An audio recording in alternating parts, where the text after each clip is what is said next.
जय हिंद मित्रांनो. आपल्या युवकांचे मेंटॉर स्वामी विवेकानंद यांचा एक छानसा कोट आहे की अज्ञानाची जाणीव होणे ही ज्ञानाची पहिली पायरी आहे.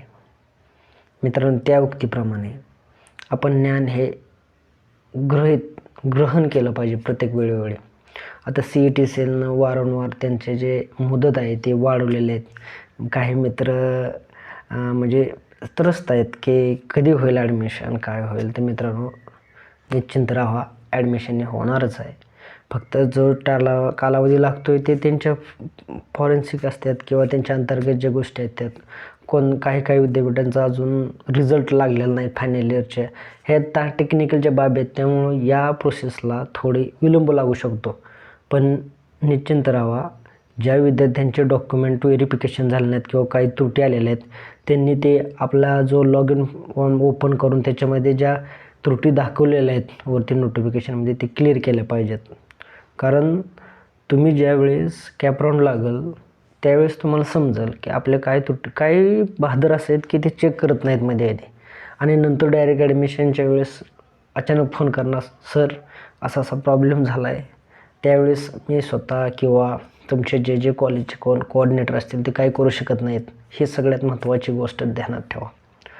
तर प्रामुख्यानं आपण आता हा व्हिडिओ बनवण्याचं एक माध्यम आहे की काल नोटिफिकेशन जारी केलं CET सेलनंतर अजून एकदा MAd असेल, BAd असेल, MPAd असेल, BPAd असेल, यांचं जे फॉर्म रजिस्ट्रेशन करण्याची जी डेट आहे ते एक्सटेंड केली मित्रांनो.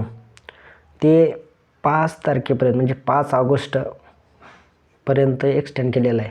तिथून पुढे 3 दिवस हा म्हणजे 8 ऑगस्ट हे डॉक्युमेंट व्हेरिफिकेशनसाठी आहे.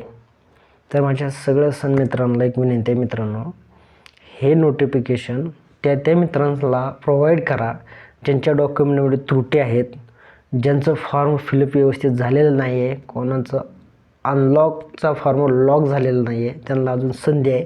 त्यांनी हा व्हिडिओ बघितल्यानंतर इमिडिएटली आपल्या डॉक्युमेंटची रीचेकिंग करून कुठल्या त्रुटी आहेत तिथले सबमिशन व्यवस्थित करून आपला जो राऊंड येणार आहे त्यासाठी लोड राहावा.